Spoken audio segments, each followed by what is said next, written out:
Recuerde que la estructura propuesta para el entendimiento del Evangelio son cuatro pilares, me parece que ahí me están viendo, chiquitito arriba, son cuatro pilares. El primer pilar, ¿cuál es?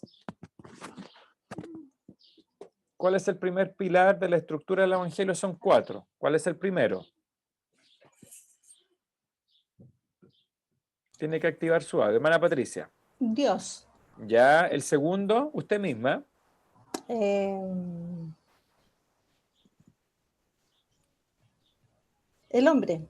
El hombre, perfecto. El tercer pilar. Jesús. No, la respuesta.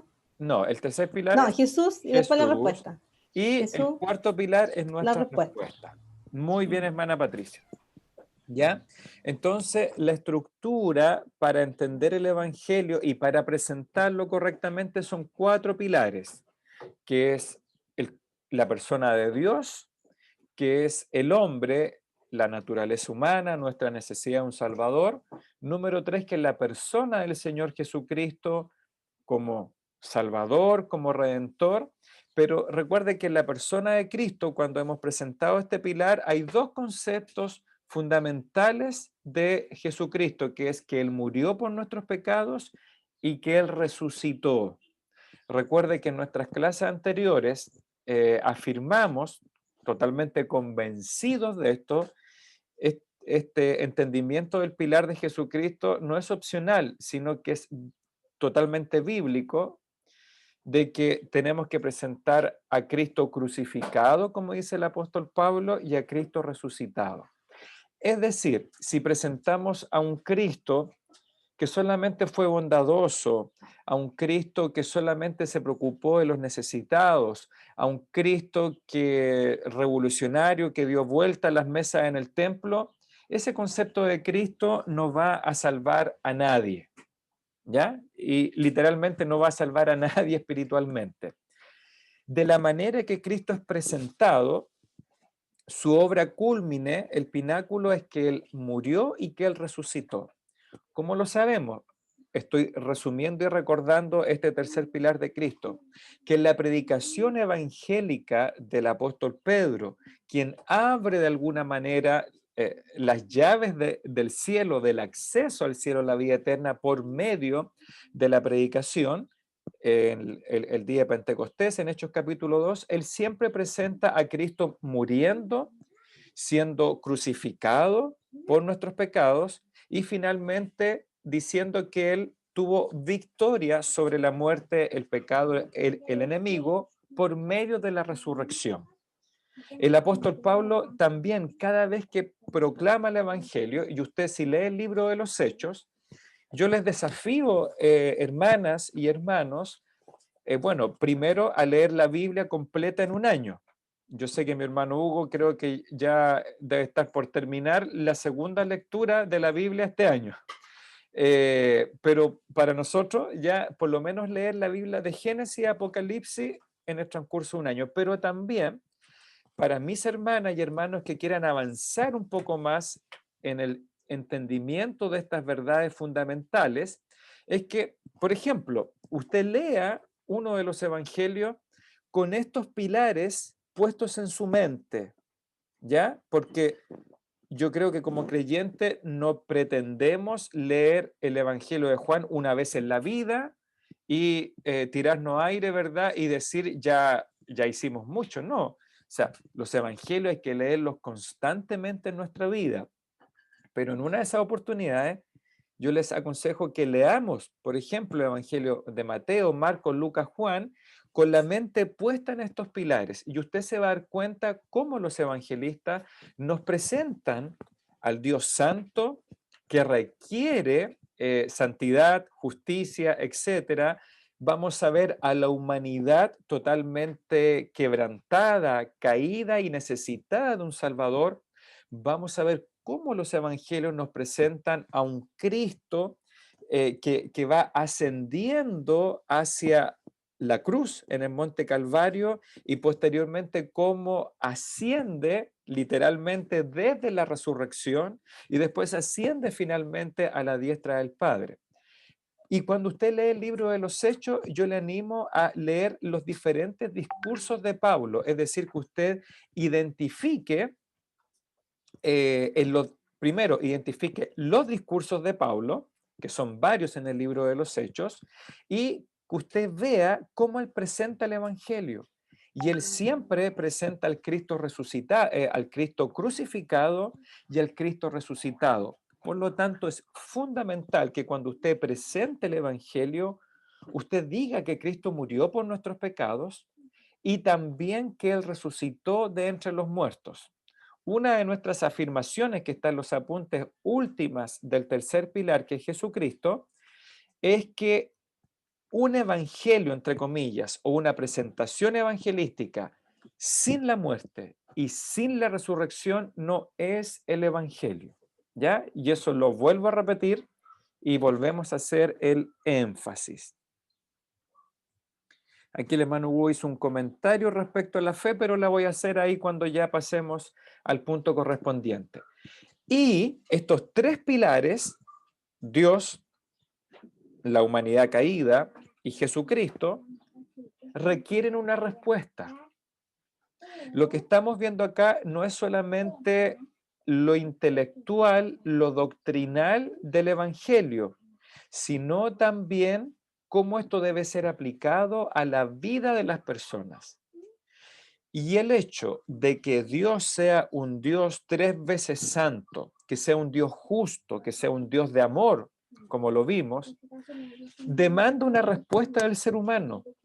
Es decir, ¿qué voy a hacer yo, hombre, mujer, ante la presentación, ante la verdad irrefutable de que hay un creador que es santo, que es justo y que demanda de mí para habitar con él y para agradarle santidad y justicia que no tenemos de manera natural? Segundo, el hecho de que estemos caídos, que estemos corrompidos y como queramos llamar los adjetivos que queramos ponerle, ¿verdad? Pero el ser humano está caído y necesitado de salvación. Si quiere trascender en la eternidad, eso demanda una respuesta del ser humano. Por ejemplo, primero, demanda una respuesta. Bueno, confesar, reconocer que estoy caído, que no tengo esperanza en mis medios. Segundo, ¿qué voy a hacer con esta naturaleza pecaminosa y con mi destino de condenación? Y cuando se nos presenta el Señor Jesucristo como Salvador, crucificado y resucitado, bueno, ¿qué voy a responder yo? Y por eso entonces necesitamos este cuarto pilar que es la respuesta. Y la respuesta que Dios requiere del ser humano es una cara de dos monedas, el arrepentimiento y la fe. ¿Ya? Lo estamos sintetizando de manera muy sencilla. Dios, el Dios Trino, Padre, Hijo, Espíritu Santo, demanda, exige una respuesta del ser humano a estas verdades. Y podemos preguntarnos, y la humanidad se ha preguntado, bueno, ¿qué debo responder yo o cómo debo responder? Con arrepentimiento y fe. Arrepentimiento y fe, como está ahí con las letras amarillas bien destacadas. Estas son las condiciones de la salvación, ¿ya? Es decir, cómo usted puede saber que es salvo o que es salva o que tiene vida eterna. Dios se lo ha hecho muy fácil. Dios le ha puesto dos condiciones. Si tú te arrepientes y si tú crees correctamente, tú tienes salvación. Dios la ha condicionado. ¿Ya? Esto siempre está en nuestros cursos de discipulado, tanto los básicos como los más profundos, los más elaborados. Siempre comienza con el tema de la salvación, la presentación del Evangelio, la seguridad de la salvación. Y hermanos y hermanas, debemos entender que Dios quiere que sus hijos sepan si son creyentes o no. no hay fundamento bíblico para la típica respuesta del católico, ¿verdad? Siempre cuando uno habla con un católico, uno le pregunta, bueno, ¿y tú vas al cielo? Bueno, solo Dios lo sabe. Y esto cuando a mí me ha presentado presentar el Evangelio y cuando hago esta pregunta para formar un poco el diálogo y las respuestas y eso, uno pregunta, bueno, ¿vas al cielo? ¿Tienes vida eterna? ¿Cuál es la respuesta tipo, promedio, bueno, de todo religioso? Es solamente Dios sabe. Con esta respuesta también pretenden bañarla de humildad, ¿verdad? Porque ¿de qué nos acusa a nosotros los evangélicos? Generalmente de ser soberbios. ¿Por qué? Porque un cristiano bíblico, ¿qué es lo que va a decir? Sí, yo voy al cielo, yo tengo vida eterna. Y eso al religioso promedio le suena soberbio y arrogante. Pero claro, porque no alcanzamos a explicar que esta seguridad no está en nosotros, sino vamos a ver hoy día en que Dios prometió vida eterna. ¿A quién? A todos aquellos que se arrepienten y creen. Yo les leí, o siempre yo les leo cuando hay dudas sobre la salvación, ya, y no sé si lo hice en esta clase, pero mire, Dios no es un Dios que se oculta. El primer semestre, lo que vimos nosotros, sí, el primer semestre es que Dios es un Dios que se ha revelado, que se ha mostrado al mundo pecador y a los suyos. Y mire, Dios quiere que tú sepas si tienes o no tienes vida eterna. Dice la primera carta de Juan, me estoy saliendo de los apuntes ya, dice primera de Juan capítulo 5. Dice el versículo 10, el que cree en el Hijo de Dios, esto usted puede saberlo, ¿no? Por supuesto, es decir, tú dices, ¿creo o no creo? El que cree en el Hijo de Dios tiene el testimonio en sí mismo.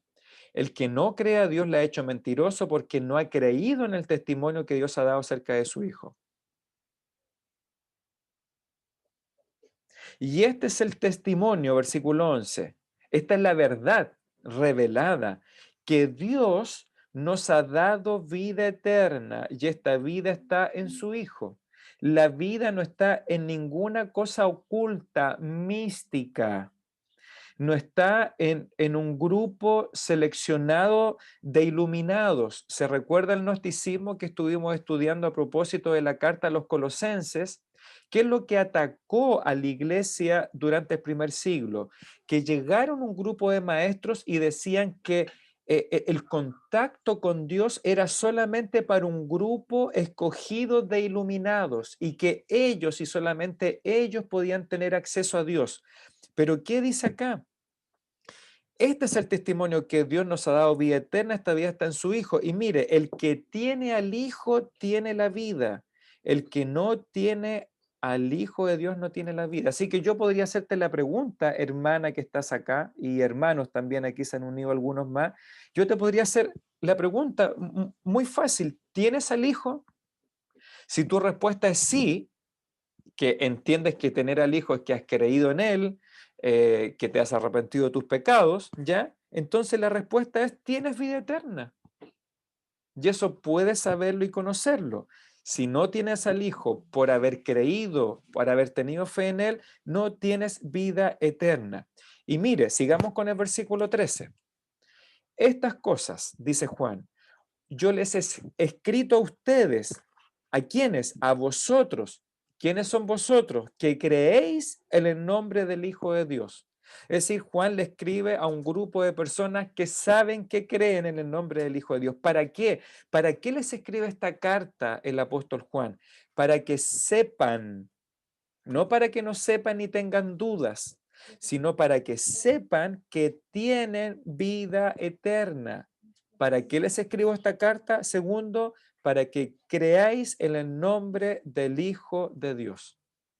¿Es el cristianismo una religión mística de duda, de iluminados? De ninguna manera, queridos hermanos y hermanas. Yo les hablé un poco la semana pasada sobre esta confusión que surge, ¿verdad? Y lo estuvimos viendo en el primer semestre en el seminario teológico Logos, ya con respecto al calvinismo, un calvinismo mal entendido, ya incluso el hipercalvinismo ha provocado una confusión y lo hablábamos con el maestro.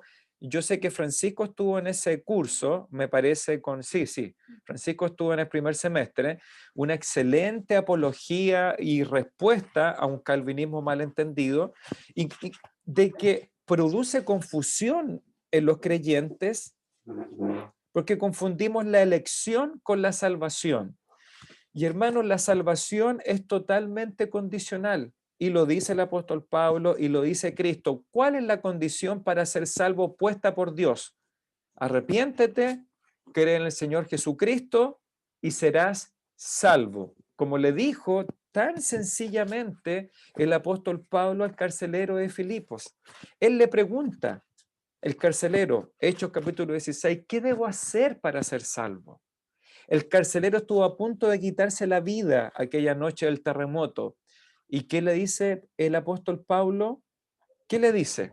Mira, en el día del juicio, solamente cuando mueras y vaya el trono, vas a saber que si Dios te eligió o no te eligió. ¿Qué es lo que le dijo Pablo al carcelero? ¿Alguien lo recuerda? Está ahí en nuestro letrero fuera de la iglesia, fuera del templo. ¿Alguien me puede responder la respuesta de Pablo al carcelero? Sí, dice, cree en el Señor Jesucristo y serás serás salvo salvo. tú y tu casa. Tú y tu casa. Perfecto, ya lo voy a dar el versículo porque veo que algunos están tomando apuntes ya para que no se les vaya. Creo que fue hermana Evelyn, ¿cierto? ¿Usted respondió? Ya. Es Hechos 16, 31. 30, 31. ¿Qué debo hacer para ser salvo? Ellos dijeron, Pablo y Silas, cree en el Señor Jesucristo y serás salvo tú y tu casa. Porque obviamente el Evangelio iba a ser presentado después a su familia. Cree en el Señor Jesucristo, ¿se da cuenta?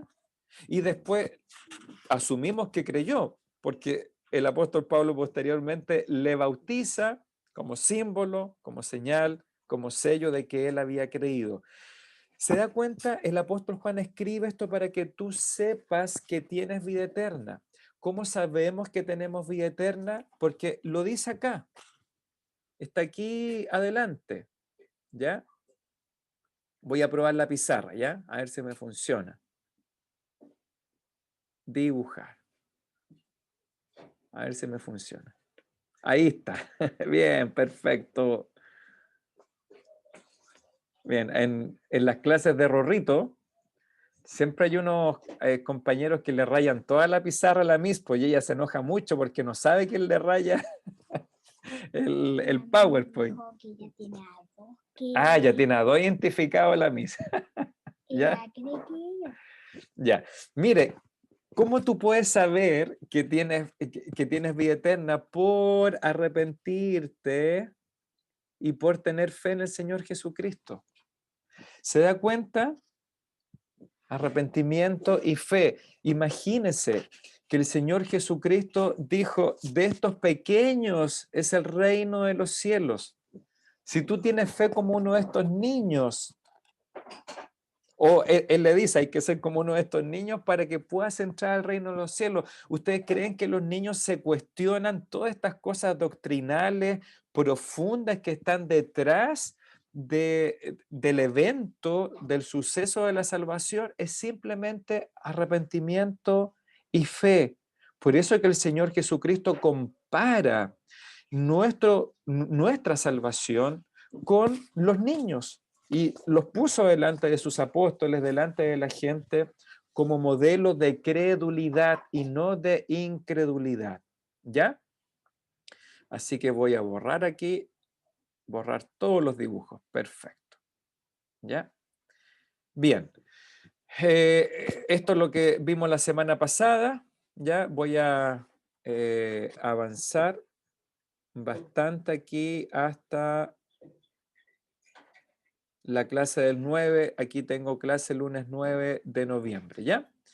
que es hoy día. Quiero dar la bienvenida a mi hermano Manuel, hermana Evelyn, que se unieron, hermana Raquel, que la veo acá, Fabián Lema y hermano Rodrigo Navarrete, ¿ya? Bienvenidos aquí a la clase. Bien, solamente de repaso porque creo que esto ya lo vimos la semana pasada.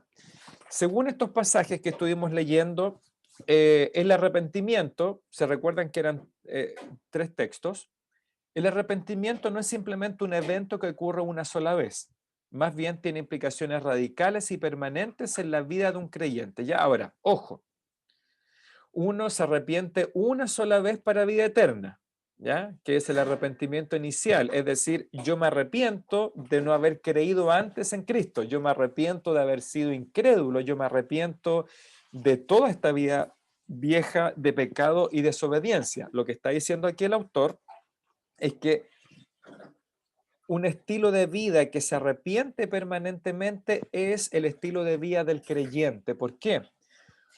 Porque cuando llegamos a la comprensión de que somos pecadores, a ver cómo decirlo,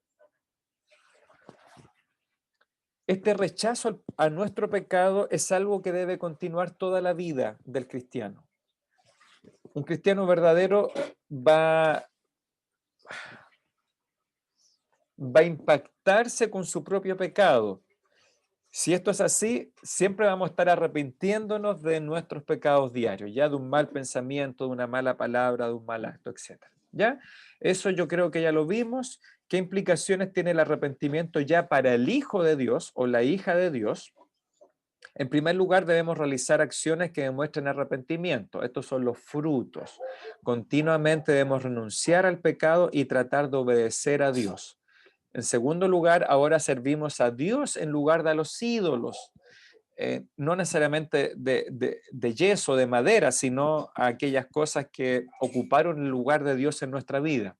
Lo que significa que toda nuestra vida debe dedicarse a hacer la voluntad de Dios. Y en tercer lugar, tenemos una nueva esperanza en Cristo.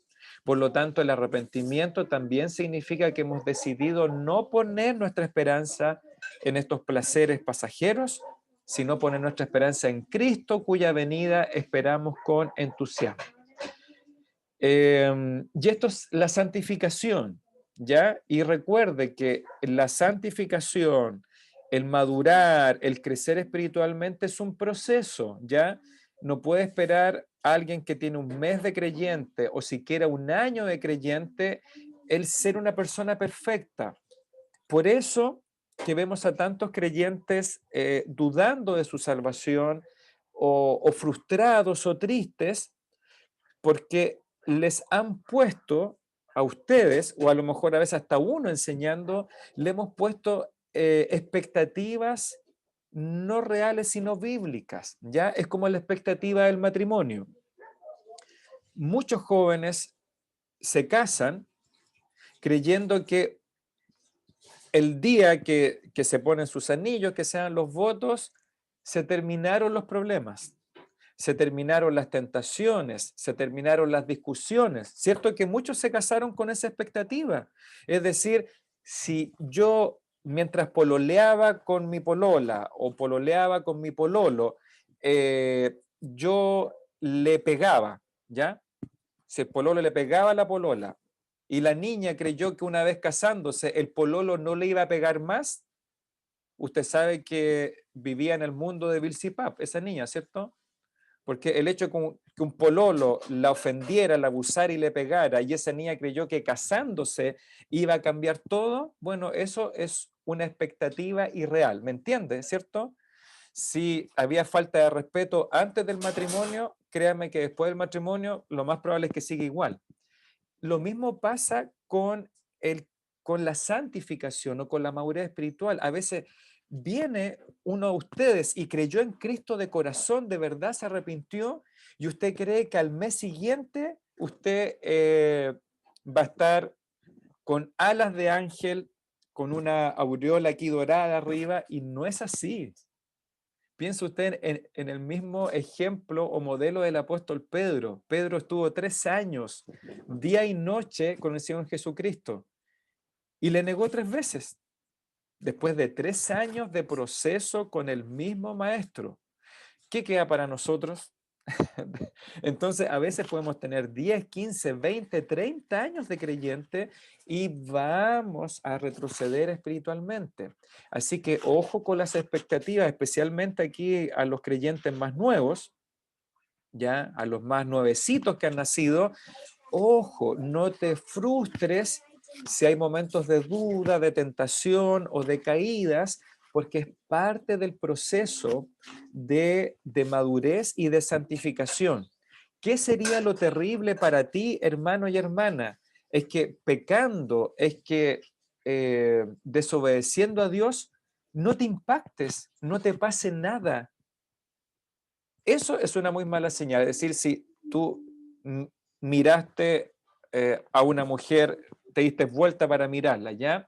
O dijiste una mala palabra, u ofendiste a alguien, y si te viene todo el Espíritu Santo y tu conciencia te acusa, entonces es una buena señal para arrepentirnos y para volver a intentarlo con la ayuda del Señor, ¿ya?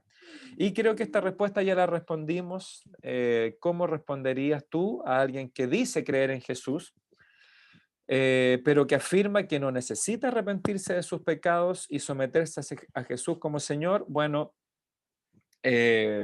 la fe verdadera no puede ser separada del arrepentimiento. Es decir, un creyente de estos típicos que hay muchos ahora, que dice, yo hice una oración de fe, pero no hay pesar, tristeza, ni dolor por haber pecado. Mi respuesta personal sería, tú no eres un creyente, ¿ya? Así de simple, es decir, si hay alguien que dice, yo oré, yo creí en el Señor, yo pasé al frente o un hermano me ayudó y no te congregas nunca, no oras nunca, no lees nunca la Biblia, pecas, miras hacia esto y no tienes ni un pesar, ni un dolor, ni una carga por ese pecado cometido, entonces bíblicamente la respuesta es necesitas arrepentirte y nacer de nuevo. ¿Ya? Espero que haya entendido la respuesta, espero más directa que los apuntes. Dejamos el arrepentimiento y como dice aquí el hermano Hugo en el grupo de Facebook, dice Hechos 9:1, el arrepentimiento, dice Saulo respirando aún amenazas de muerte contra los discípulos del Señor, vida vieja, y 9:20 dice enseguida predicaba a Cristo. Aquí tenemos una ilustración, usted puede anotar Hechos 9:1 antes del arrepentimiento y después del arrepentimiento, Hechos 9:20, enseguida predicaba a Cristo. ¿Ya? Y entre medio pone el hermano Hugo Hechos 9:6. ¿Qué quieres que yo haga? Al parecer Pablo entendió que debía responder a Dios, ¿verdad? Responder a Dios, a su humanidad y a la persona de Cristo. Así que aquí el hermano Hugo anota este proceso o este evento del arrepentimiento que él también aporta acá como cambio de dirección. Dejamos el arrepentimiento y pasamos ahora al otro lado de la moneda que es la fe. Pero quiero primero, antes de pasar a la fe, preguntarles si tienen alguna pregunta o alguna acotación sobre el arrepentimiento, ¿ya? Recuerde, arrepentimiento y fe están unidos. Es como si teológicamente los separásemos, pero los separamos para estudiarlos mejor, ¿ya? Pero es una cara con dos, perdón, una moneda con dos caras. Preguntas sobre el arrepentimiento, aunque ya lo vimos el lunes pasado, pero quiero dar la oportunidad, o algún aporte significativo sobre el arrepentimiento que usted tenga.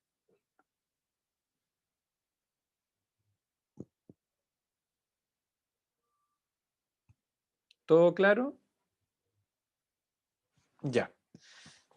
Recuerde, toda esta información está en sus apuntes, así que usted puede seguir leyendo y reflexionar. Dice también, hermano Hugo, Salmo 32.5, que es parte de la confesión de David, cuando adulteró con Betsabé y mató a Urías.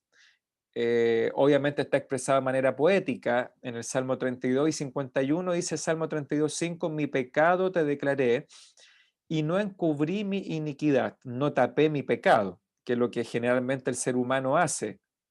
Lo ponemos debajo de la alfombra y lo ocultamos. Dije, dijo David, confesaré mis transgresiones a Jehová y tú perdonaste la maldad de mi pecado. Hace un par de años yo enseñé, se recuerda, sobre el pecado de David y todo el proceso de arrepentimiento. Creo que estuvimos varios meses estudiando eso. Y algo muy importante es que la condición del perdón es el arrepentimiento y confesión de pecados. Y David acá lo asume, ahora lo recordé, porque miren lo que dice David, dice, confesaré mis transgresiones, y David dice, y tú perdonaste la maldad de mi pecado. No hay penitencias de por medio. Que esto nace en la doctrina católica y el mundo latino lo tiene muy mentalizado acá, ¿cierto? Porque venimos de una tradición católica, que tenemos que hacer penitencias y como que si no hacemos la penitencia no hay perdón. Pero recuerde que la penalidad de nuestro pecado, Cristo la pagó en la cruz. Él la pagó por nosotros, ¿ya? ¿Qué es lo que tienes que hacer tú? Es confesar el pecado y creer que Él ha perdonado la maldad de mi pecado, como lo expresa el Salmo 32. Recuerde que la palabra griega para pecado en el Nuevo Testamento es homologueo. Esto también lo hemos enseñado. Homologueo, primera de Juan 1:9, dice el que confiesa sus pecados, ¿verdad? Dios es fiel y justo para perdonar y limpiarnos de toda maldad. Esa es la palabra homologueo. ¿Y qué significa homologueo para las personas de ese tiempo? Es decir lo mismo. Y yo creo que usted lo entiende, es como cuando un auto viene homologado, ¿cierto? Homo es lo mismo, homo con H, y logueo viene de logos, de decir, de declarar. Entonces, ¿qué significa confesar mi pecado? Es declarar lo mismo que Dios dice de mi pecado. Por ejemplo, una ilustración, cuando Dios llama a Adán y le demanda una respuesta por su desobediencia, Adán no confiesa. ¿Por qué? Porque no dice lo mismo que Dios piensa de su pecado. Dice, la mujer que tú me diste. Sin embargo, David, cuando confiesa su pecado, él le declara a Dios, en maldad he sido formado, encubrí mi pecado, y lo dice, declara su pecado o lo ve como Dios lo ve. ¿Ya? Bien, vamos a pasar ahora a la fe. Si no, no voy a terminar hoy día. En Romanos 4, aquí está el texto clave ahora para esta segunda parte. En Romanos 4, Pablo presenta una imagen de la fe genuina tomada de la vida de Abraham y dice lo siguiente. Sería bueno que usted leyera todo el capítulo 4 de Romanos. Pero hablando de Abraham, dice el apóstol Pablo, verso 18. Él, Abraham, creyó en esperanza contra esperanza, para llegar a ser padre de muchas gentes, conforme a lo que se le había dicho, así será tu descendencia. Es decir, el padre Abraham, el patriarca, que no era judío, no había ley, todavía no habían tribus, no había nada, era un gentil llamado de Ur de los Caldeos. Él creyó contra toda esperanza humana. Y dice, verso 19, no se debilitó en la fe al considerar su cuerpo, que estaba ya como muerto. ¿En qué sentido? De que era ya casi de 100 años, o la esterilidad de la matriz de Sara. Dios lo llamó, le exigió una respuesta, le promete Dios una descendencia interminable, incontable, y Abraham creyó en esa promesa y su fe no se debilitó al considerar de que él estaba ya muy viejo para procrear y además que su esposa, también anciana, era estéril, nunca había tenido hijos. 20, Romanos 4:20. Y tampoco dudó por incredulidad de la promesa de Dios, sino que se fortaleció en fe dando gloria a Dios. Plenamente él, Abraham, convencido de que era también poderoso para hacer todo lo que había prometido. ¿Quién era poderoso? Dios, no Abraham. Es decir, Abraham estaba convencido de que el Dios que le estaba haciendo la promesa era poderoso para cumplir lo que le había prometido a Abraham. Versículo 22. Por lo cual, en consecuencia, también su fe, la fe de Abraham, le fue contada por justicia. No es la fe de otra persona, es la fe personal de Abraham. Y no solamente con respecto a él, se escribió que su fe le fue agregada, le fue contada, le fue imputada por justicia, sino también con respecto a nosotros, a quienes la fe ha de ser contada, contabilizada. Esto es, ¿a quiénes? A los que creemos en quién, en el que levantó de los muertos a Jesús, Señor nuestro. ¿Se da cuenta el concepto de la fe? Ya vimos el arrepentimiento, ahora estamos viendo el hecho de creer y de la fe. La fe es personal. Vuelvo otra vez a esta confusión que lamentablemente está reinando en muchas de las iglesias evangélicas de que no podemos tener fe y como que si Dios quiere me da fe y si Dios no quiere no me da fe. Y por eso tenemos aquellos que son agnósticos y los ateos. Los ateos son los que rechazan a Dios, pero el agnóstico es alguien que le va a decir, yo creo esto que sucedió, pero no puedo tener fe. ¿Y por qué dicen no puedo tener fe? Porque en su comprensión la fe le tiene que ser dada.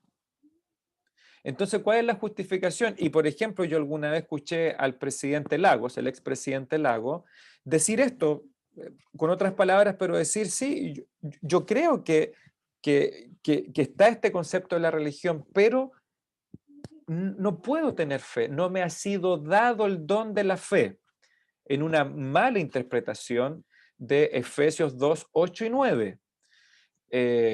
Y en el griego eso ha sido ya totalmente defendido y fundamentado, que esto que es un don de Dios es la salvación. Gramaticalmente, los que estudian griego, los que estudian bien griego, ellos dicen que aquel don que le fue dado a las personas no es la fe, sino la salvación en su conjunto. Ahora, yo preferiría decir, porque tampoco queremos asumir, ¿verdad?, con arrogancia, que la fe efectivamente es un derecho nuestro, sino que Dios en su gracia nos ha permitido tener y ejercer la fe.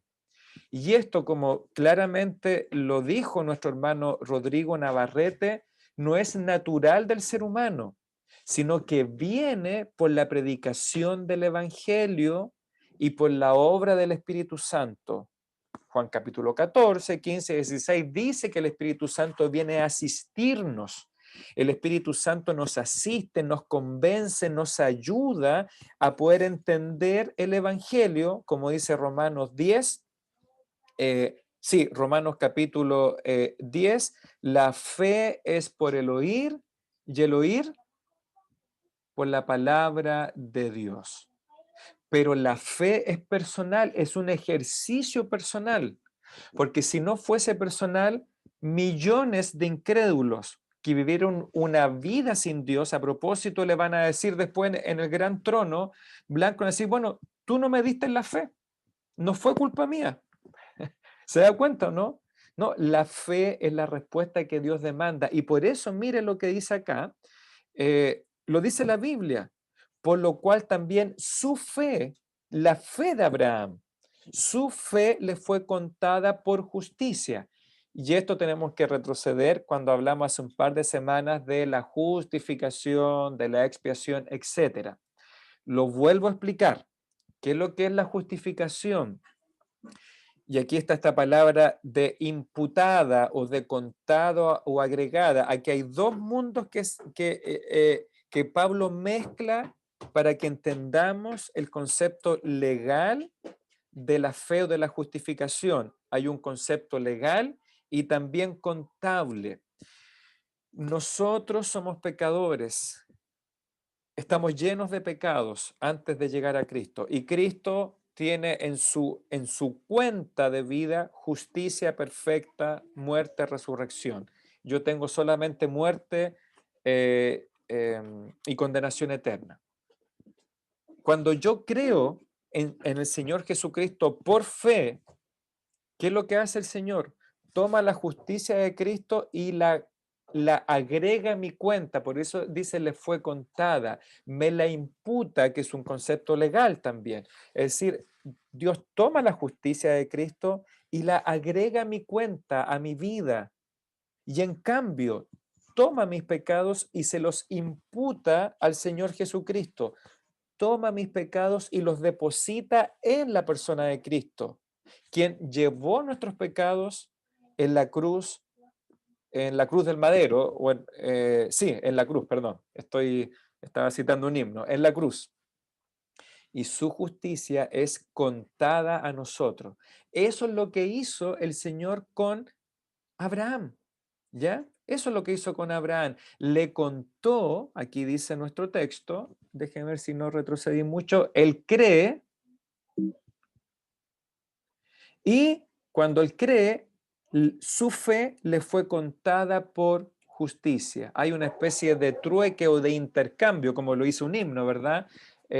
Glorioso intercambio que cantan en algunas iglesias, que es muy bonita la letra. Justamente Dios hizo este intercambio porque Abraham cumplió el requisito, la respuesta que Dios demandaba, su fe. Y por eso dice Romanos 4:23.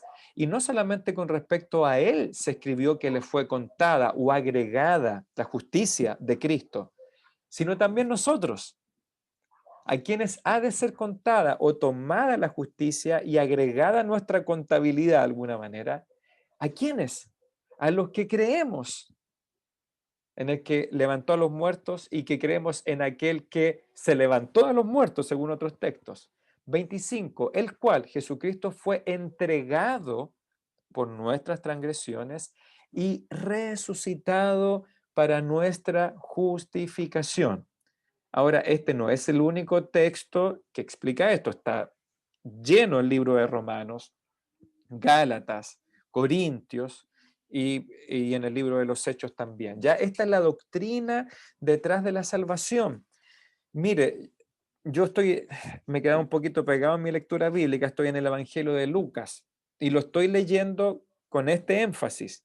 Y sabe que me he sorprendido nuevamente de que al leer Mateo, Marcos, Lucas, constantemente Cristo le dice a las personas, tu fe te ha salvado, ¿cierto? Levantan a los paralíticos y a los ciegos. Claro, y a veces otros dicen, no, pero es que fue la fe para sanidad. No, cuando el paralítico se levanta y le dice, tus pecados te son perdonados, ¿verdad? Y tu fe te ha salvado, tu fe te ha sanado, no por una arrogancia humana, sino que el mismo Cristo identifica la fe de estas personas. En otro momento, cuando está delante de Jerusalén, delante de estas grandes ciudades de Nazaret, que Él les predicó el Evangelio y Cristo llora honestamente, no es que Él está simulando un llanto, un dolor, una contrición, no es que Él está actuando, Él está llorando. ¿Por qué? Porque estas grandes ciudades no creyeron. a su predicación. Lea los evangelios, les doy esa tarea. Y Cristo llora y dice, si se hubiesen hecho los milagros que se hicieron en ti, bueno, aún hasta Sodoma y Gomorra habrían creído. Imagínense, aún, no recuerdo ahora los otros lugares, Nínive, me parece, habla Cristo, aún ellos se hubiesen arrepentido si ustedes creyeran, pero Él llora y lamenta porque ellos no tuvieron fe. ¿Ya? Así que le invito a que lea los evangelios y dése cuenta cómo siempre Cristo identifica, ¿ya? Y le dice, tu fe te ha salvado. ¿Qué le prometió Dios a Abraham que iba a hacer por él?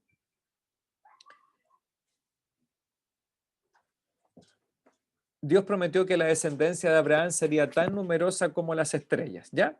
Eso usted ya conoce la historia. Dios le prometió esto, además que su simiente iba a ser bendición para todas las naciones. Dios le prometió eso. Ahora, ¿qué razones tenía Abraham para dudar de la promesa de Dios? Me gustaría que lean, por favor, Romanos 4:19. Romanos 4:19, por favor.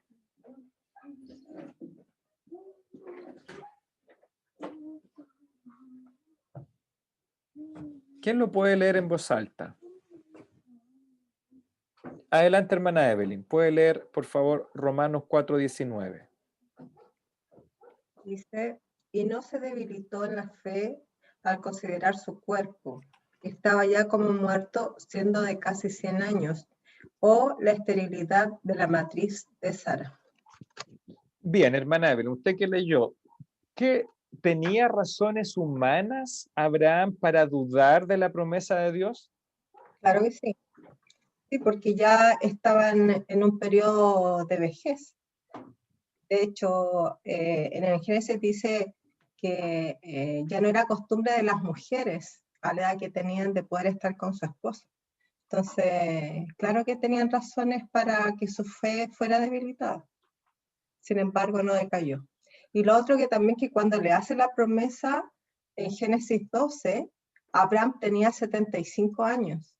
Entonces también esos casi 25 años de diferencia podrían también haber debilitado su fe. Esperar tanto. Bien, gracias, hermana Evelyn, por su aporte, ¿ya? Efectivamente, yo creo que usted hace un buen aporte ahí, ¿verdad? Las razones que vemos, por lo menos en el 19, como bien usted lo dice, él tenía casi 100 años de edad en la primera promesa, ¿verdad? Porque después constantemente el Señor fue renovando la promesa, el pacto, en varias oportunidades, pero como usted dice, desde que comienza tenía 75, después lo vuelve a hacer de nuevo, casi 100 años de edad. Además, su esposa Sara era estéril. Y ya no, cuando dice la costumbre de las mujeres, es que ya no ovulaba, ¿cierto? A esa edad ya se fueron todos los óvulos de su cuerpo femenino. Entonces, no habían esperanzas humanas. Podría haber dudado Abraham, aunque cuando leemos el texto sabemos que por lo menos Sara dudó, ¿verdad? Se rió de la promesa de Dios. Pero aún así, a pesar de los años de espera, ¿verdad? Nos dice acá que él tampoco dudó, ¿ya? Versículo 20. Bien, sigamos aquí con nuestras preguntas, porque esto ya es lo que corresponde. ¿Quién me puede leer ahora? Otro hermano u otra hermana, Romanos 4, 20 y 21, por favor. Romanos 4, 20, 21, que era parte de nuestro texto. ¿Algún otro hermano o hermana que lea? Hermano ¿No, Manuel, pastor? adelante, lea nomás. 20:21. Sí. Dice, tampoco dudó por incredulidad de la promesa de Dios, sino que se fortaleció en fe, dando gloria a Dios, plenamente convencido de que era también poderoso para hacer todo lo que había prometido. Perfecto. ¿Cuál fue entonces hermano Manuel, primera pregunta que está aquí en nuestros apuntes. ¿Cuál fue la actitud de Abraham hacia la promesa de Dios? Dice que no dudó y se fortaleció ¿En qué se fortaleció? en la fe, En fe. en fe, sí. Y Ya. yo creo que era porque, bueno, además de lo que dice acá, era por la promesa que Dios le había hecho, porque aquí está hablando de cuando él tiene que ir a sacrificar a su hijo Isaac, ¿o no? Más o menos ese es el contexto que recuerda. Entonces, claro, Dios le había prometido descendencia, y yo creo que, y lo hemos conversado con Evelyn también, él no dudaba que incluso entregando a su hijo Isaac y siendo muerto, Dios lo podía incluso resucitar, porque la promesa estaba. Yo creo que eso no dudó nunca de la promesa que le hizo Dios. Gracias, hermano Manuel, ahí por su aporte, su respuesta, y vuelvo a enfatizar y repetir ahí lo que dijo mi hermano y lo que dice el texto. ¿Cuál fue la actitud de Abraham hacia la promesa de Dios? Dice, no dudó, se fortaleció en fe, y versículo 21, plenamente convencido. Estas tres frases no hablan de lo mismo. La actitud de fe, de confianza o de creencia hacia la promesa de Dios. Sería muy bueno, hermano y hermana, que tú retrocedieras a esta historia de Abraham que comienza en Génesis capítulo 12, ¿ya? Y es bien extensa, varios capítulos, pero ahí hay varios eventos o highlights, ¿verdad? Eh, eh, o picos ahí del texto o clímax, como le podamos llamar, ¿verdad? Que son momentos cúlmines en la vida de Abraham. Después hay valles de fracaso, de incredulidad también, hay que decirlo, ¿verdad? Porque el texto lo dice. Hay algunos fracasos espirituales que también nos sirve de modelo, es decir, aún el gran padre Abraham tuvo sus valles de incredulidad, de dudar, pero en el contexto general, él comienza en Génesis capítulo 12, Dios le promete, él cree, después hay momentos bajos, otros momentos en que cree, y después viene ya el punto cúlmine en la madurez, en la cabalidad, como dijo el hermano Manuel, de la fe de Abraham, cuando Dios le dice, sacrifica a tu único hijo, el hijo de la promesa. ¿Y qué es lo que hace Abraham? Ahí ya entendemos que la fe de Abraham es total, porque él no tiene temor de sacrificarlo, porque ¿qué es lo que dice Hebreos capítulo 11? Usted lo dijo, hermano Manuel. ¿Cuál era la convicción de Abraham ese día en el monte Moriah, según Hebreos 11? Que lo podía levantar de los muertos. Es decir, que sí o sí Dios iba a cumplir su promesa, ¿no? Por medio de Isaac. Increíble, ¿no? Eso es increíble. Lo que sucedió ahí en el monte Moriah con Abraham.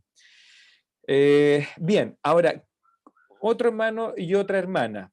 ¿Qué nos enseña esto sobre la fe? De lo que recién leímos ahí, ya, de la actitud de Abraham, no dudó, se fortaleció, plenamente convencido. ¿Qué nos enseña esto? Recuerden que estas son respuestas libres, ya, no tenga temor de no decir lo que usted cree que se puede equivocar, no, dígalo nomás, ya, puede participar. ¿Qué nos enseña esto que hemos hablado recién? Romanos 4, 20, 21, sobre la fe. ¿Qué cree usted?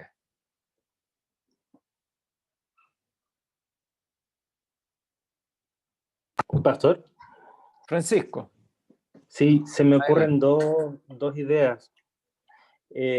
La primera es que la fe es la que nos justifica. La fe es la que nos hace salvos, en definitiva. O sea, o digamos que es la condición para ser salvos. Y lo segundo es que la fe se perfecciona.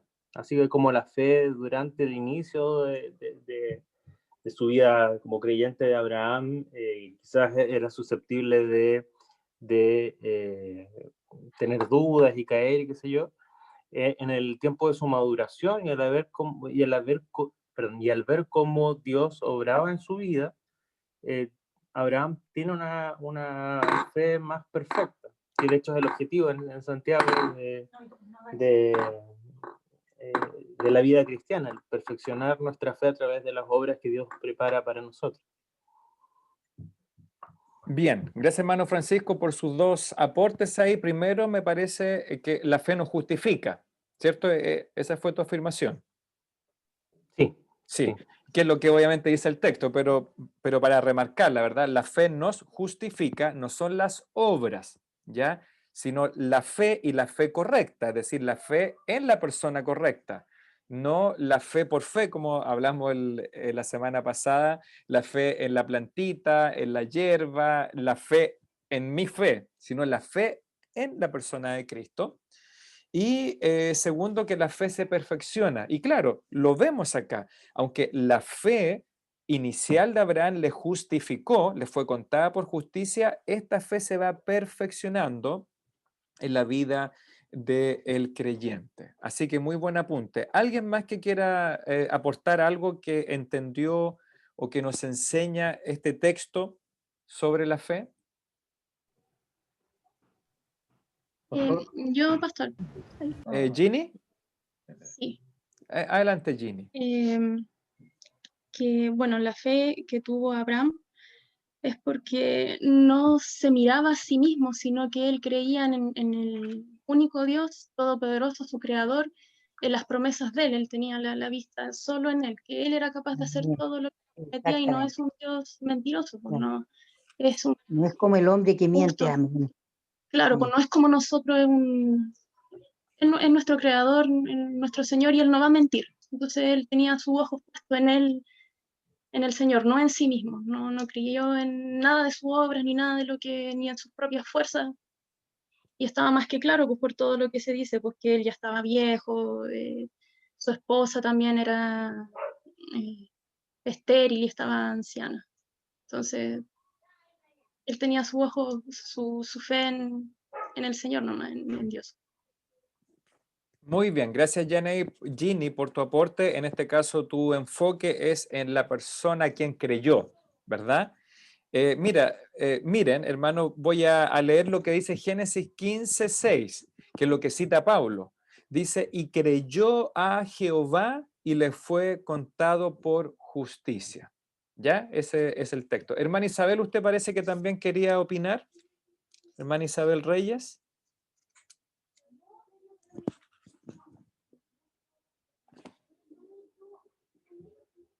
Tiene que activar el audio. ¿Ahora, pastor? Ahora la escucho, adelante. Ya. Yo me identifico con lo que dijo la hermana, porque yo leí Génesis en la mañana 15 y eso me llamó la atención de Abraham, que él creyó en este Dios poderoso, grandioso, que él se lo prometió y él sabía que no es como el hombre que puede mentir, que iba a cumplir aún a pesar de todo lo que le pasara y de todo lo que le pasó. Él nunca dudó, al contrario, se fortalecía cada vez en su Señor, puso su mirada siempre puesta en el Señor. Eso es lo que yo también vi. Bien, gracias hermana Isabel ahí por su aporte. Bien, vamos a ver una respuesta posible, ¿ya? La de ustedes están totalmente correcta, pero vamos a ver acá lo que dice nuestros apuntes, o mis apuntes, los del maestro. Dice, la fe de Abraham en la promesa de Dios no vaciló, sino que estaba plenamente convencido de que Dios era capaz de hacer lo que había prometido. Aquí esta frase incorpora varios de sus apuntes o de sus respuestas, ¿ya? Él estaba plenamente convencido de que Dios era capaz de hacer lo que había prometido. Eso es la fe. Esto nos enseña que la fe se apoya en el poder de Dios, como decía Ginny y la hermana Isabel también, se apoya en el poder de Dios para cumplir sus promesas, incluso cuando se ven como imposibles desde una perspectiva humana. Incluso cuando se ven imposibles, que es lo que nos dice el texto de Romanos, ¿verdad? A pesar de que los años en que se tardó el cumplimiento de la promesa, de la esterilidad o la ancianidad de él y de su esposa Sara, él terminó confiando y apoyándose en el poder de Dios, aun cuando las cosas parecen imposibles. Es lo que nos dicen también los evangelios, incluso se lo dicen los apóstoles en algún momento, los discípulos. Bueno, entonces, ¿quién podrá ser salvo? Bueno, y Jesucristo dice, lo que para los hombres es imposible, para Dios es totalmente posible. Eso es la fe. Ya no es una fe ciega, sino que es una fe que se apoya en el Dios de la Biblia, cómo ha cumplido sus promesas y creemos que Él va a cumplir. Si Él dice que yo confieso mis pecados y como consecuencia seré perdonado por Él, que lo que es la fe es creer en esa promesa. Dice aquí, algunas personas piensan hoy que la fe es como una simple creencia en hechos, ¿ya? Es como decir sí intelectualmente. Piensan que alguien puede creer en Jesús de la misma forma en que podemos creer que Arturo Prat saltó desde la Esmeralda, ¿ya? Lo cambié porque los apuntes dice Thomas Jefferson, pero nosotros somos chilenos y el autor es norteamericano, así que lo achilenicé, ¿ya? Y de verdad, la mayoría de nosotros cree, porque lo dicen los libros de historia, que Arturo Prat saltó de la Esmeralda y todos conocemos su épica, ¿ya?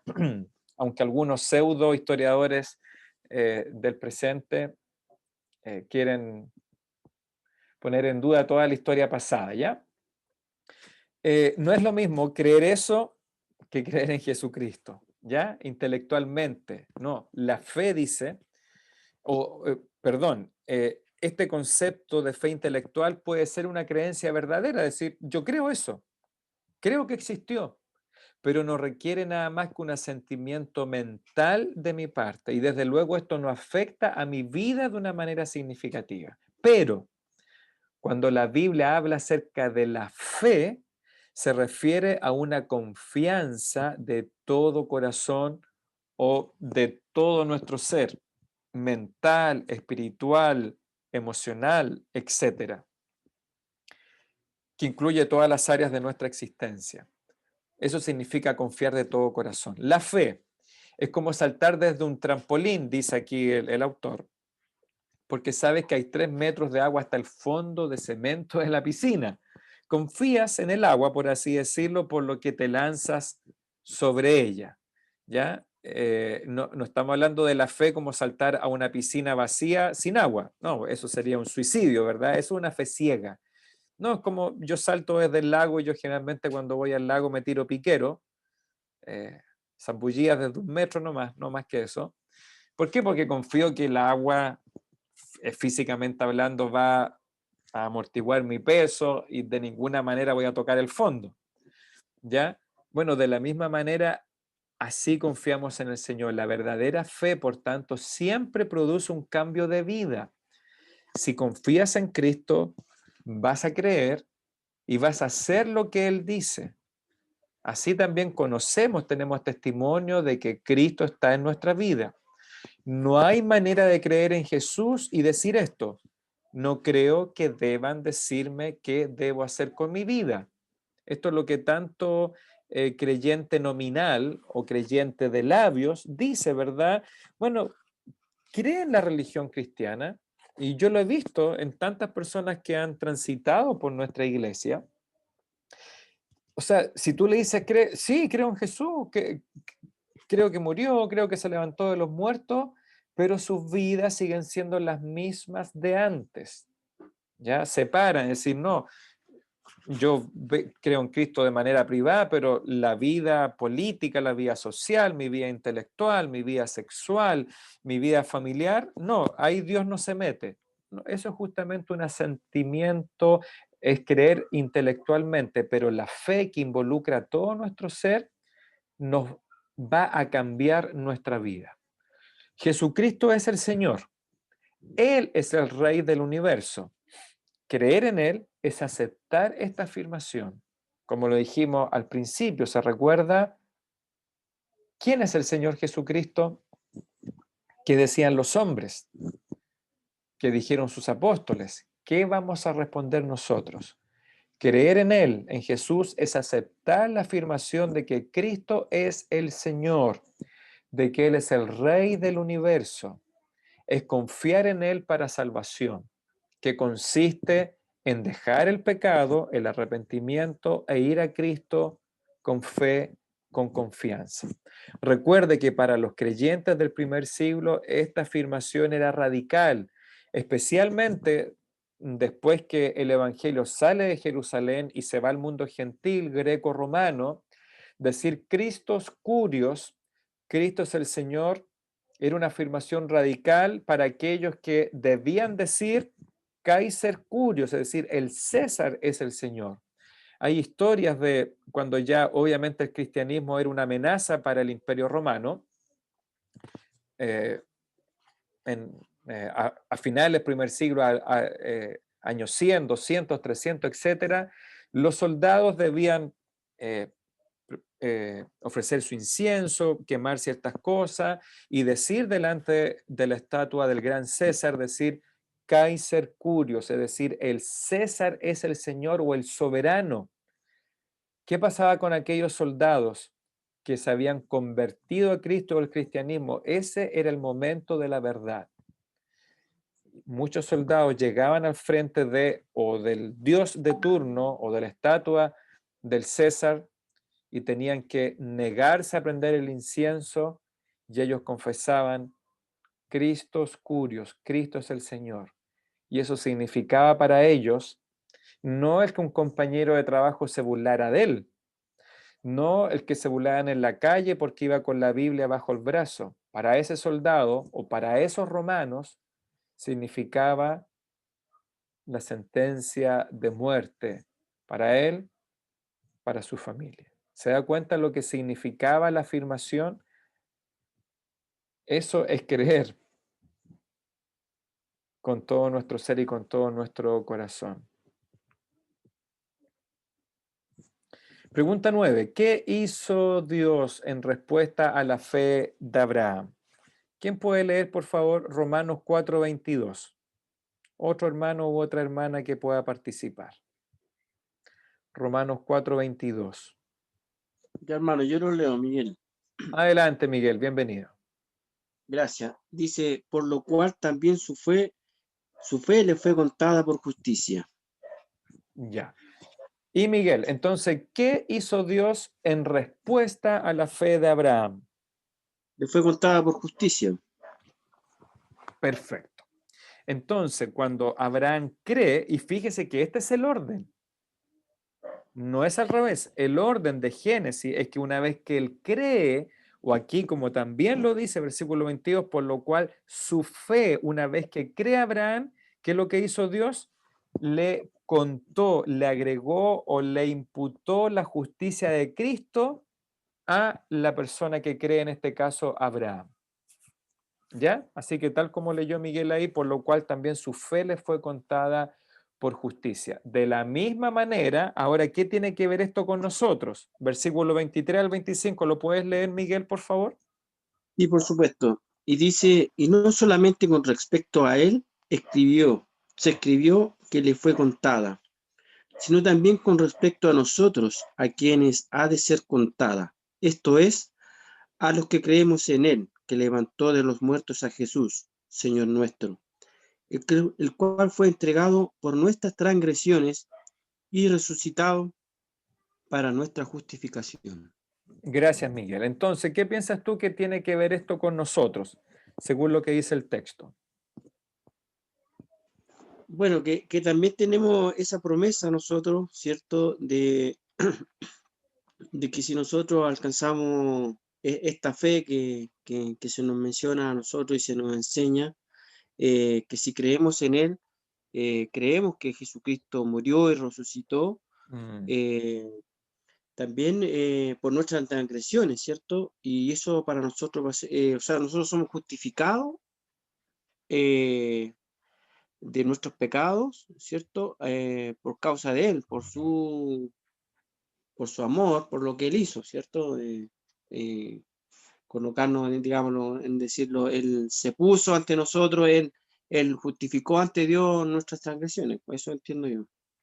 Exactamente, muy bien explicado, Miguel, excelente. Como bien dijiste, me gustó esa frase, No porque me gusta a mí, sino porque es bíblica. Si creemos que Cristo murió y resucitó, ¿verdad? Si creemos que Él murió y resucitó, entonces tenemos la misma promesa de Abraham, que se nos va a ser contada la justicia de Cristo a nuestra cuenta. ¿Y qué es la justificación? Es justamente ese proceso donde Dios, por haber creído, nos declara justos en Cristo. No somos justos, ¿cierto? Dice Romano, no hay justo ni aún uno. En esta vida, de alguna manera, en esta vida terrenal, mientras tengamos este cuerpo, esta naturaleza humana, no podemos ser justos. Es una imposibilidad, ya naturalmente hablando, de nuestra naturaleza humana. Pero ¿cuál es el milagro de la justificación?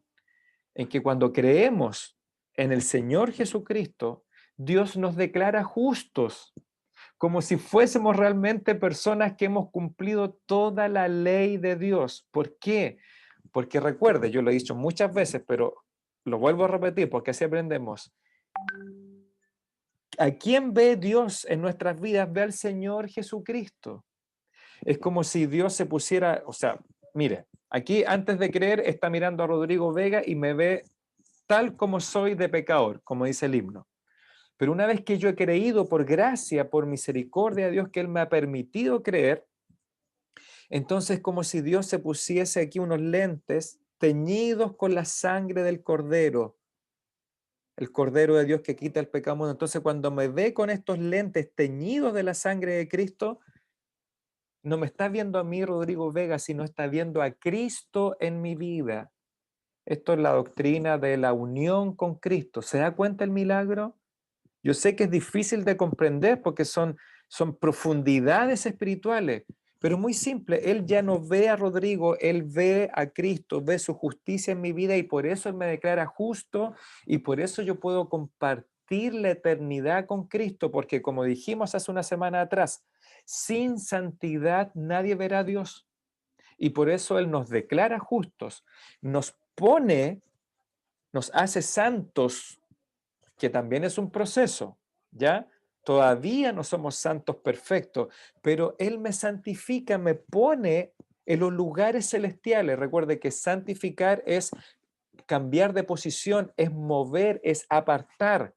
Los santos no son los que están en la estatua, los que están en el calendario, en el onomástico, no, los santos son aquellos que Dios tomó a Ginny, tomó a Isabel, a Vanessa, a Miguel, los tomó de las tinieblas, del pecado, de la condenación, los toma y los posiciona con Cristo. Eso es santificar en los lugares celestiales con Cristo Jesús. Por eso Colosenses 3 dice, estamos escondidos con Cristo en Dios, por creer, por gracia. Obviamente, si todo esto comienza por la gracia, porque a veces nos confundimos, ¿verdad? En toda esta confusión actual. No, es que hay un orden. O sea, por gracia, todo esto es por gracia de Dios. ¿Qué es lo que es la gracia? Es la actitud, es la condescendencia de Dios hacia el ser humano. Dios debería cortarnos de la existencia por el solo hecho de existir en nuestra naturaleza pecaminosa. Pero Dios se ha puesto a sí mismo en condescendencia al ser humano, en una actitud de benevolencia. Y esa gracia es la que permite que Cristo venga, que descienda, que se haga hombre, que se humille, que muera en la cruz, que resucite, que permite las Escrituras, el Evangelio, que permite que el Espíritu Santo nos convenza, nos ayuda a creer, y todo eso es gracia. Todo eso es por gracia. Pero obviamente Dios dice, yo requiero en mi plan soberano, en el diseño de Dios, Él dice, para salvarlos, yo requiero y demando que tú respondas solo con fe en la sola persona de Cristo. Por eso decimos que la salvación es condicional, ¿ya? Y quiero explicarle un poquito, que yo sé que aquí hay hermanos más avanzados en sus estudios, ¿verdad? Que han pasado por instituto y todo esto. Está este concepto del calvinismo, ¿ya? y que a veces confunden los conceptos, es decir, los buenos maestros calvinistas no los confunden. Los que se confunden son los que escucharon 3 mensajes de R.C. Sproul, escucharon 2 mensajes de Miguel Núñez y ya se creen eruditos en estas discusiones. Pero de hecho, el buen maestro calvinista va a decir lo mismo que nosotros. ¿Por qué? Porque es bíblico. La salvación es condicional. Es condicional. Otra cosa es la elección. Y por eso que aquí siempre todos se confunden. La elección es de Dios, ¿ya? Y eso no nos corresponde a nosotros cuestionarlo. La salvación es lo que corresponde a nosotros responder con fe y con arrepentimiento. De hecho, el otro día estaba escuchando una predicación de Sugel Michelem, que muchos lo conocen, se escucha en la Radio Armonía, ¿cierto? Y él aclara, y él lo dice como buen calvinista, incluso amilenialista que es, ojo, él no cree en la tribulación, en el rapto, él es amilenialista Michelena, así que ojo cuando él hable de escatología y todo eso. Pero él dice, como calvinista lo explica, la salvación es condicional. No lo digo yo. Ahora me da lo mismo que él lo diga, es simplemente para hacer el punto ya, porque la Biblia lo afirma. Lo que es incondicional para ellos es la elección, así que no nos confundamos. Incluso un buen calvinista va a decir, bíblico, que la salvación es condicional, es decir, que Dios para salvarnos ha querido poner como condición el arrepentimiento y la fe. ¿Por qué, hermanos? Porque es irrefutable. La Escritura lo muestra así desde Génesis. En el caso de Abraham, su fe le fue contada por justicia. ¿Ya? Espero aclararle a algunos y probablemente otros van a pensar que estamos hablando chino. ¿Ya? 9. Ah, sí, esta es la respuesta que nos ayudó ahí a responder Miguel, ya, pero la respuesta ahora de nuestros apuntes. Dice, en respuesta a la fe de Abraham, Dios se la contó como justicia. Es decir, Dios lo declaró justo a pesar de que Abraham mismo era pecador. ¿Qué tiene que ver esto con nosotros? Todo. Porque al igual que Abraham fue justificado por la fe, también nosotros somos justificados por la fe y tenemos la justicia de Cristo agregada a nosotros. Por eso, ¿cómo se le llama a Abraham? El padre de la fe. Así que, mire, este es un dato que yo sé que puede parecer bien obvio, pero obviamente siempre tenemos hermanos y alumnos nuevos. Cuando se le promete a Abraham una descendencia incontable, ¿cierto? Como la arena del mar y las estrellas del cielo, no estoy al revés, ¿verdad?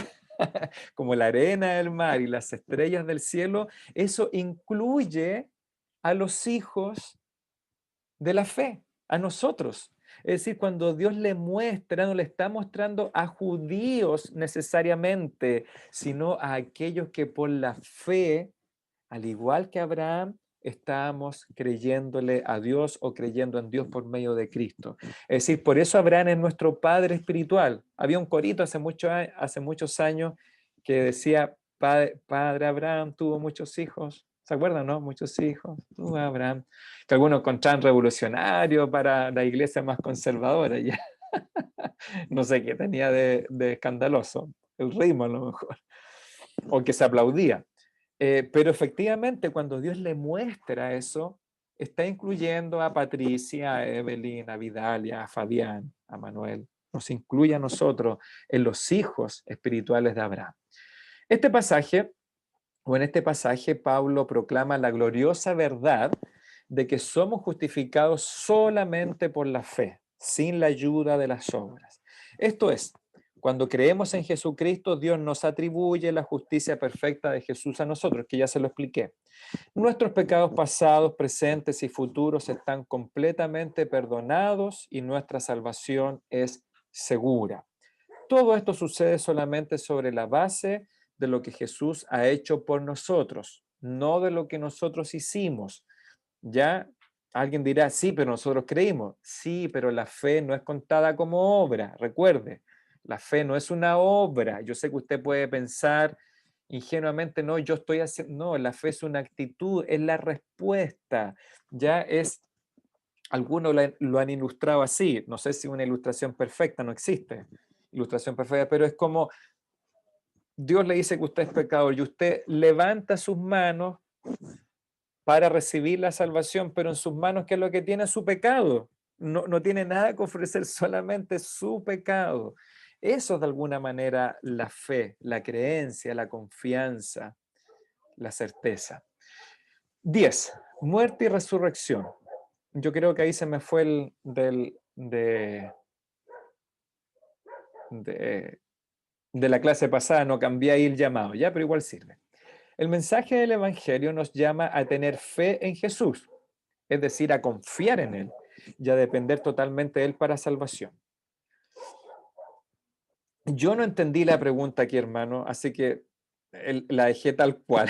Ya a veces el español, las traducciones son muy raras, yo no puedo entender el propósito, no sé si alguien lo entendió la pregunta que apuntaba, pero dice, ¿en qué otras cosas eres tentado a confiar para estar bien con Dios? ¿Alguien entendió la pregunta, no?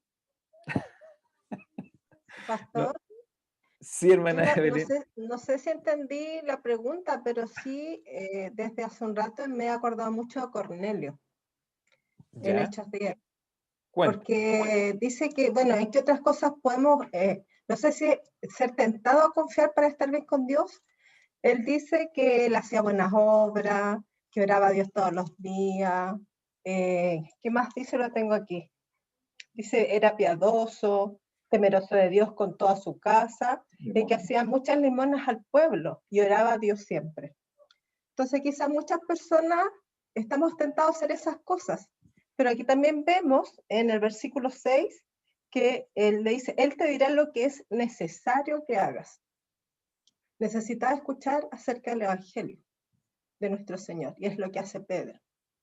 Entonces ahí también me corrobora lo que usted decía, que sí, la salvación es condicional. Era necesario que hiciera algo más de sus obras que ya hacía y que quizás se pueda responder a esa pregunta. Otras cosas hacemos que confiamos para estar bien con Dios. No sé si será eso. Sí, perfecto, hermana Evelyn. Yo confieso que soy un poco lento para entender, soy tardo para entender, ya yo me demoro. Siempre me pasaba en el colegio, yo recuerdo algunas profesoras de matemática que me tenían que explicar 5 o 6 veces, pero ellas sabían, se daban el tiempo porque sabían que una vez entendiéndolo ya por el chorro, ¿ya? Así que yo creo que usted entendió mejor que yo la pregunta, hermana Evelyn, ¿ya? Aunque me sonrojo por mi lentitud intelectual. Sí, yo creo que esa puede ser una buena ilustración, hermana Evelyn, de que a veces somos tentados a confiar en otras cosas para estar bien con Dios. Y ahora se me vino a la mente este himno que nosotros cantamos, Alcancé salvación, y que algunas otras traducciones dicen, estoy bien con mi Dios. Sí, bien, hermana Evelyn, yo creo que el ejemplo de Cornelio, que era un hombre religioso, ¿ya? Y digamos que era un buen hombre. Nunca, incluso cuando hablamos de la naturaleza caída del hombre, esta doctrina no niega que el hombre tiene actos de bondad, que un hombre caído puede ser un buen padre, un buen esposo, un buen hijo, un buen ciudadano. Lo que pasa es que ninguna bondad humana es suficiente para la vida eterna, ¿ya? Así que gracias, hermana, por este ejemplo de una persona que tenía cosas buenas, hacía cosas correctas, pero aún así no podía estar bien con Dios de manera eterna. Y era necesario finalmente, como dijo el hermano Rodrigo el lunes pasado, me parece, que es necesario primero la presentación del Evangelio para que luego pueda haber fe en ese mensaje. ¿Alguien tiene otra respuesta para esto, hermano? ¿Quién me habló? Yo, Hermano Manuel. el esposo de la alumna aplicada. Pastor, mire, no sé, es un ejemplo que me pasó a mí, y creo que de repente algunas personas quizás confían en algo más que en el Evangelio de Jesucristo. Me acuerdo yo cuando un compañero de trabajo me compartió el Evangelio. Durante 3 años estuvo ahí predicándome y yo luchando en realidad. Y yo me acuerdo que acepté al Señor, entendí mi condición, acepté al Señor y estaba feliz, contento, con todo ese entusiasmo. Y me acuerdo que empecé a escuchar la radio armonía, escuchaba mensajes, predicaciones. Y ahí siempre de alguna forma invitaban a cooperar con la radio. Yo, como tenía tanta gratitud de Dios, quise ofrendar. Con un guerrero de Dios. No alcancé. No le alcanzaba un guerrero de Dios. No, el guerrero es de 10 lucas para arriba, creo, y el otro... Sí, el guerrero son 10.000 pesos, parece. Sí, pues después hay otros sonidos así medio... Trompeta. Sí. Entonces me acuerdo que un hermano, bueno, lo voy a llamar hermano, espero que sí, que trabajaba en la armonía, fue a retirar la ofrenda a mi casa. Y ya, yo se la entregué y me dice, bueno, ¿tú eres hermano? Sí, yo le dije, yo acepté al Señor como mi Salvador.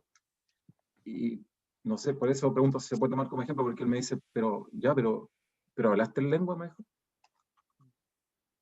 Y yo, ¿y qué es eso? No, es que la manifestación de que realmente tú eres un hijo de Dios es que tú hables en lenguas. Y yo no tenía idea, en realidad no conocía nada, solo el Evangelio, lo que me habían enseñado.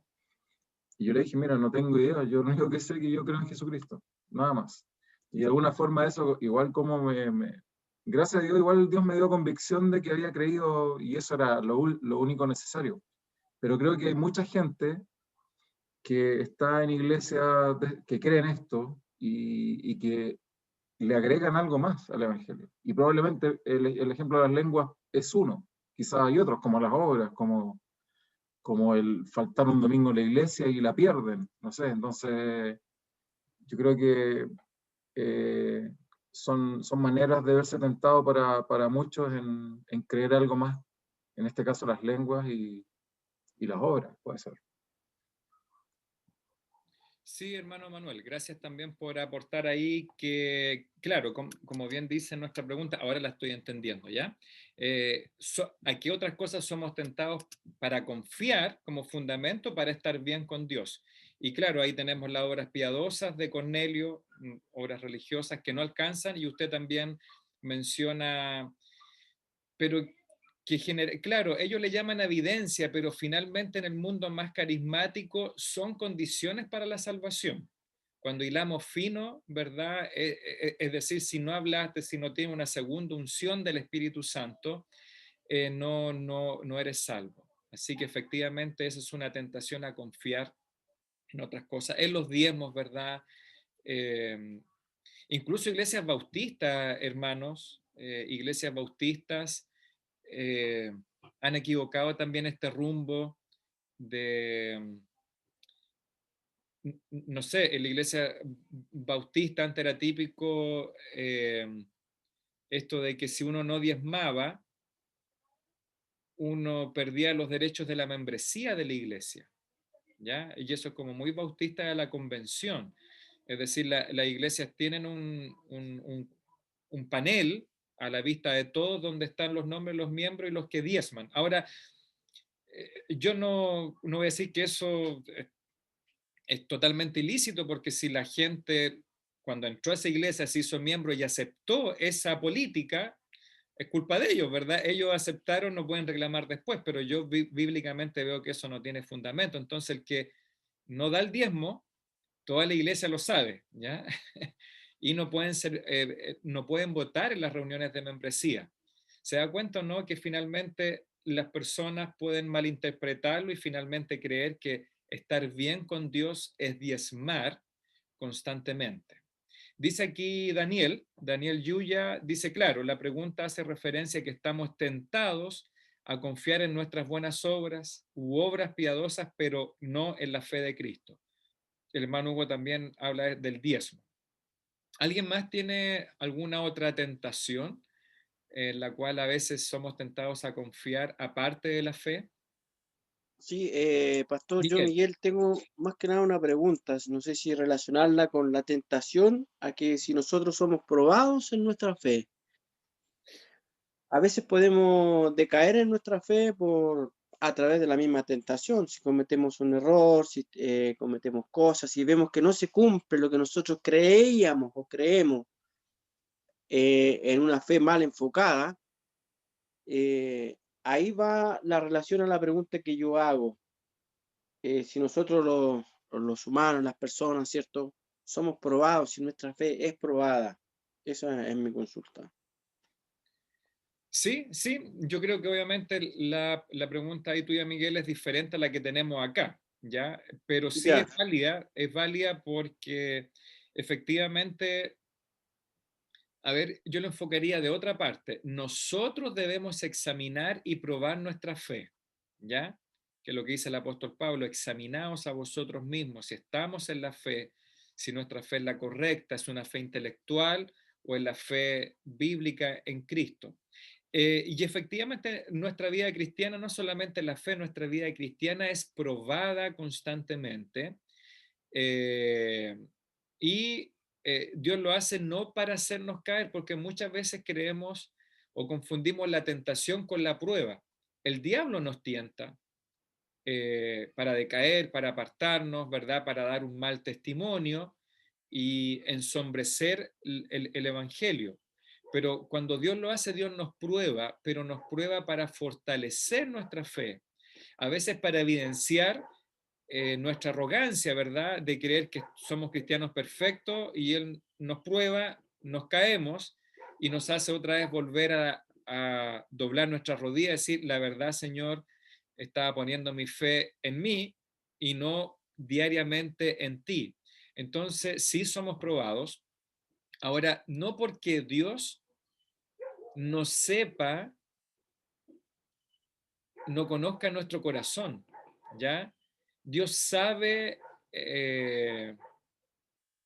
Dios ya conoce nuestros corazones. Esto tiene que ver con evidenciar para nosotros y a veces para nuestra comunidad de fe, la iglesia, dónde estamos parados en santidad, en fe, etcétera. ¿Ya? Dios no nos prueba para Él descubrir quiénes somos, sino que Dios nos prueba para mostrarnos a nosotros realmente quiénes somos. No sé si me entiendes, Miguel. Sí, perfectamente. Me gustó mucho la respuesta. Muchas gracias. De Me nada, quedó claro. de Sí, nada, porque súper. a veces creemos esto de que Dios nos prueba como para Él descubrir quién es Rodrigo Vega, ¿no? Él ya sabe, él ya me ve en 100 años más, en 50, y yo creo que Dios incluso conoce todas las posibilidades de Rodrigos, dependiendo de mi respuesta, ¿ya? Que puede parecer muy vengadores, ¿verdad? Con la máquina del tiempo y las líneas temporales y todo. Pero efectivamente Dios nos prueba para nosotros, para mostrarnos, para evidenciar como lo hizo con Job, bueno, y con tantos otros, ¿ya? Mi hermano Rodrigo parece que respondió algo en el chat. Dice hermano Rodrigo, la predestinación y seguir pecando porque Dios perdona. No sé, hermano Rodrigo, si estás con audio porque no entiendo mucho. Es con respecto a la pregunta, pastor. Ya. Ya.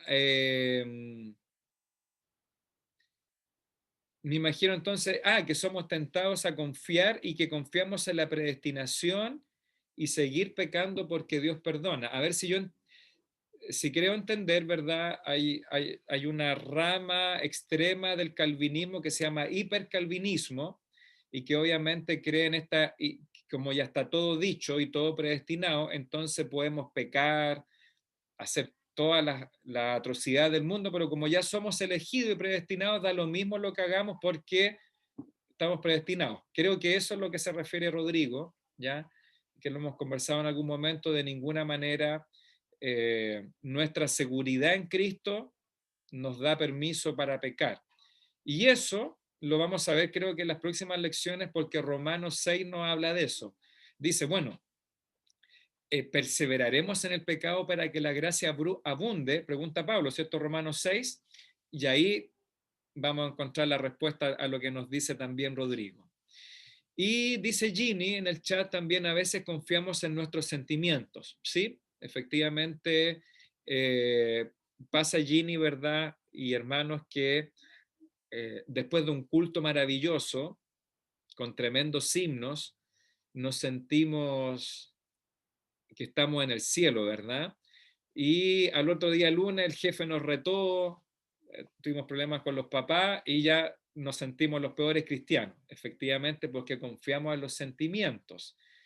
Y por eso dudamos de nuestra salvación a veces. No, los sentimientos no son la base de nuestra confianza, sino precisamente la obra de Cristo en la cruz.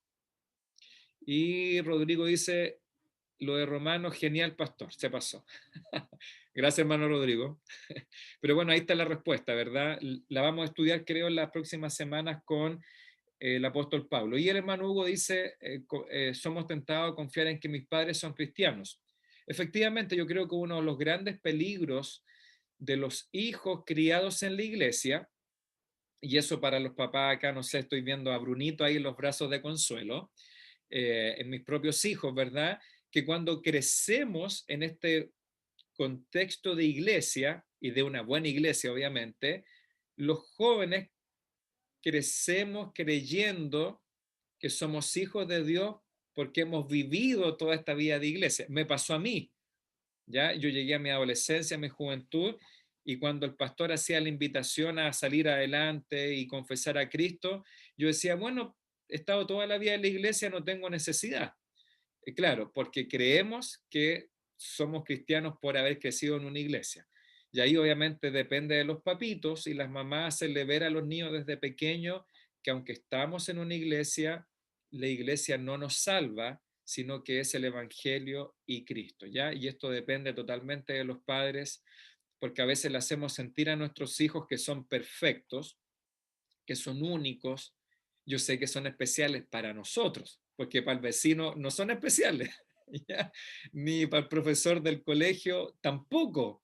Entonces, cuando creamos a nuestros niños como únicos, se van a frustrar mucho cuando el profesor los va a tratar igual que los 45 de la sala, ¿ya? Así que tenemos que aterrizar a nuestros hijos con sabiduría y hacerle entender que aunque son hijos de padres cristianos, en algún momento van a necesitar a Cristo para ser salvos. Bien, sigamos con nuestras preguntas, ya hay que terminar, ¿ya? Yo sé que está bueno el tema, pero tengo que terminar hoy día. Ya, y aquí como la respuesta, la pregunta 10 era abierta, no hay respuestas, sino muchas, como las que ustedes ya aportaron. 11. Final. Aplicación. ¿Cómo debería impactar un entendimiento bíblico de nuestra respuesta al Evangelio? ¿Cómo debería impactar un entendimiento bíblico de dejar el pecado y confiar en Cristo a lo siguiente? Voy a explicar la pregunta, por si alguno de ustedes como yo. El Evangelio requiere una respuesta, demanda una respuesta, el cuarto pilar. Si usted proclama el Evangelio y omite esta enseñanza que Dios manda a todas las personas en todo lugar, en todo tiempo, que se arrepientan y crean, está mal. Debe mencionarlo. Ahora, esta verdad, dejar el pecado, confiar en Cristo, ¿cómo debería afectar estas tres áreas? 1. ¿Cómo interactúas con personas que no son cristianas? ¿Ya? Voy a corregir acá. Bueno, después lo corrijo. Es decir, cuando tú interactúas con personas que no son cristianas, ¿cómo debería impactar este entendimiento del arrepentimiento y la fe? ¿Quién me puede ayudar? Segundo, para dejar de mostrar después ya la pantalla, la iglesia. Cuando la iglesia acepta a miembros, tanto hombres como mujeres, ¿cómo debería afectar esta enseñanza, la membresía, y cómo debería afectar nuestras relaciones dentro de la iglesia? ¿Ya? Dejo de compartir y espero sus respuestas. Uno, ¿ya? ¿Cómo debería afectar lo que hemos visto de la fe y el arrepentimiento cuando interactuamos con personas que no son cristianas?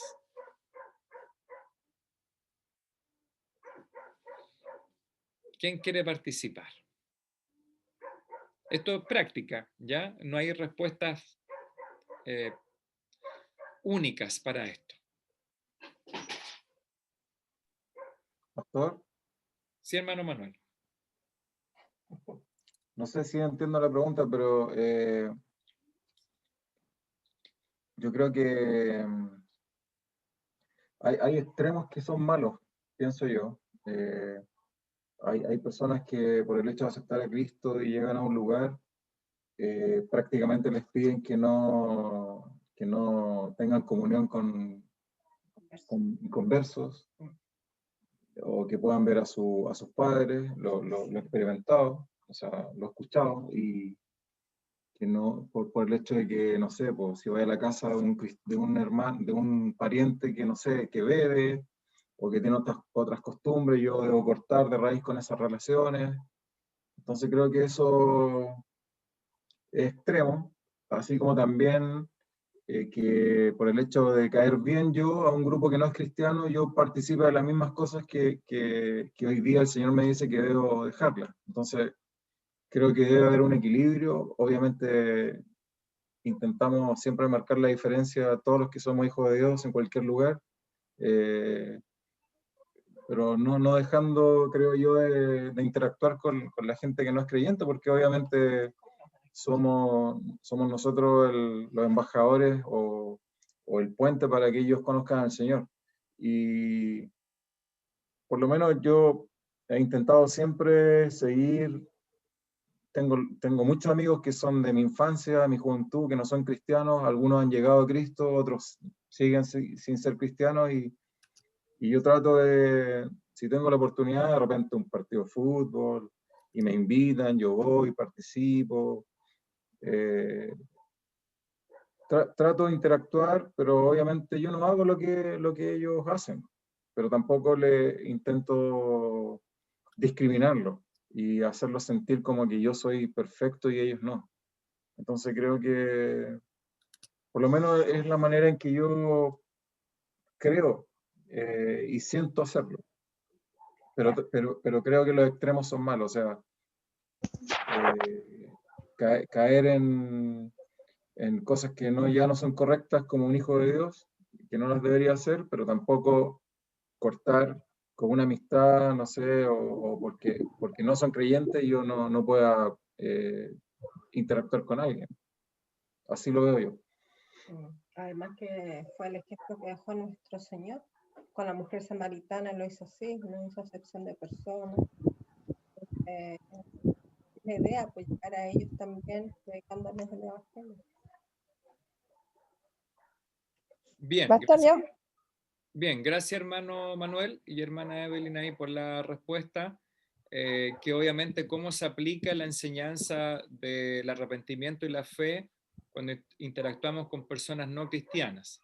Y efectivamente, la única manera de impactarlos es relacionándonos con ellos, ¿cierto? Sino cómo avanza el Evangelio, ¿verdad? Entre los no creyentes. Muy bien, hermano Manuel, hermana Evelyn. Hermana Vidalia. Pastor, a mí me sucedió una vez que andábamos evangelizando en un pueblo allá en Venezuela y yo andaba con un pastor. Y él llegó a una casa y nosotros tocamos y entonces en la casa había un altar de santos, de estatuas y todo eso. Y el pastor llegó y tiró todo eso al suelo, así bravo. Y yo pienso pues que para mí eso no era así, pues. Porque si uno va a llevar el evangelio, tiene que ir con respeto y saberle hablar a la gente. Y más en un caso así, cuando la persona tiene otras creencias. Entonces yo pienso, pastor, que pues cuando uno va a evangelizar a una casa, tiene que ir preparado y saber lo que va a decir y ver el ambiente en donde uno está parado, porque muchas veces hay gente que tiene altares escondidos en las casas. Y uno no puede llegar así tirando todo, porque son cosas del diablo. Y yo ese día pues me sentí muy mal, pastor, y yo de verdad dije que con el pastor no volvía yo a salir a evangelizar, y yo cuando él me decían que fuera con él, yo no iba. Bien, pues gracias, hermana Vidalia, por ilustrarnos, ¿verdad? Y también Sí. creo que un extremo, y efectivamente, cuando interactuamos con no creyentes, el llamado es a predicar el evangelio, arrepentimiento y fe, y no a romper estatuas. Ah, sí. De verdad que rompiendo estatuas nadie se va a convertir, ¿ya? Eso eran... Nadie se va a convertir. Sí, pastor, sí. yo sé que eso sucedió en el pasado, en la historia de la iglesia, eran otros contextos, ¿verdad? Pero nosotros hemos sido llamados a ser un pueblo de paz, de humildes, y gracias por el ejemplo, hermana Vidalia, ¿ya?